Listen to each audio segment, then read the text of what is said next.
solve the following pairs of equations by reducing them to a pair of linear equations. Equation क्या given है देखते हैं. Given equations are 4 by x plus 3y is equal to 14 and 3 by x minus 4y is equal to 23.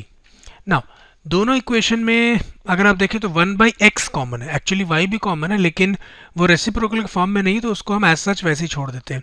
सिर्फ 1 by x को हम किसी और form में लिखेंगे. ठीक, तो since 1 by x is common in both the equation, therefore let us assume 1 by x as p और y को एज सच छोड़ देते हैं.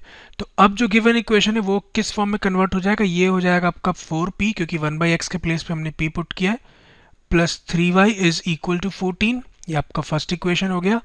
एंड लाइकवाइज ये हो जाएगा 3p minus 4y is equal to 23. ये आपका सेकंड इक्वेशन हो गया. अगेन आपकी फ्री चॉइस है, किसी भी मेथड से सॉल्व कर सकते हैं. मैं पर्सनली एलिमिनेशन मेथड को ही प्रीफर कर रहा हूँ यहाँ, again once again I should say. और आप चाहें तो किसी और भी मेथड से सॉल्व कर सकते हैं, वीडियो पॉज करके, ये आपके ऊपर, और लास्ट में वेरीफाई कर सकते हैं कि आपका आंसर सही है या नहीं. सो सेकेंड इक्वेशन को फर्स्ट के नीचे लिख देते हैं. 3p minus 4y is equal to 23. अब एलिमिनेशन मेथड यूज करने के लिए मुझे किसी ना किसी वेरिएबल को, किसी एक वेरिएबल को आई शुड से एलिमिनेट करना पड़ेगा. उसके लिए क्या करना पड़ेगा? उस वेरिएबल के कोएफिशिएंट को इक्वेट करना पड़ेगा. तो अगर मैं y को एलिमिनेट करना चाहूँ तो y का कोएफिशिएंट यहाँ पे 3 और यहाँ पे 4 है. तो फर्स्ट इक्वेशन को अगर मैं 4 से मल्टीप्लाई कर दूँ और सेकेंड को अगर 3 से मल्टीप्लाई कर दूँ, तो दोनों का जो कोएफिशिएंट है मतलब y, दोनों केस में वो सेम हो जाएगा. इस केस में भी 12 हो जाएगा 4 3 और इस केस में y का कोएफिशिएंट 12 हो जाएगा. फिर वो आसानी से एलिमिनेट हो जाएगा. तो आफ्टर मल्टीप्लाइंग फर्स्ट इक्वेशन क्या हो गया आपके पास? 16p plus 12y is equal to 56. 14 4 से 56 होता है. इसको थर्ड इक्वेशन बोल सकते हैं आप.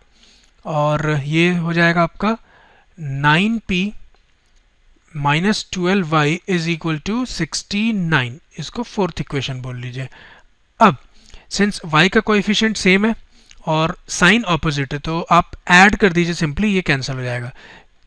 16p plus 9p will give you 25p is equal to 56 plus 69 होता है 125. तो इससे p आपको मिल जाएगा 125 over 25 which is equal to 5. तो p आपको मिल गया एज 5. अब इस p की वैल्यू कहीं भी पुट करके आप y कैलकुलेट कर सकते हैं. अगर मैं सेकंड इक्वेशन की बात करूं, यहां पे मैं सब्स्टिट्यूट करता हूं p की वैल्यू.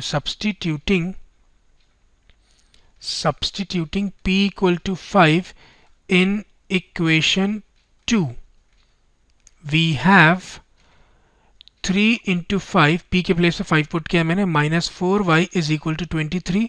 तो ये हो जाएगा 15 minus 4y is equal to 23 which gives us minus 4y is equal to 23 minus 15. ठीक है, ये माइनस 15 लिखा हूँ, ध्यान रखिएगा. तो इससे minus 4y is equal to 8 मिलेगा which gives us y as minus 2. तो y तो पता चल गया आपको, लेकिन अगर x की बात करें तो हमने यहाँ पे एज्यूम किया था p is equal to 1 by x. यहाँ पे लिख देता हूँ consider p as 1 by x but we have p as 5, therefore 5 is equal to 1 by x which gives us x as 5. So finally we can say that the solutions of the given pair of linear equations are x is equal to 5 and y is equal to minus 2. So this completes our solution.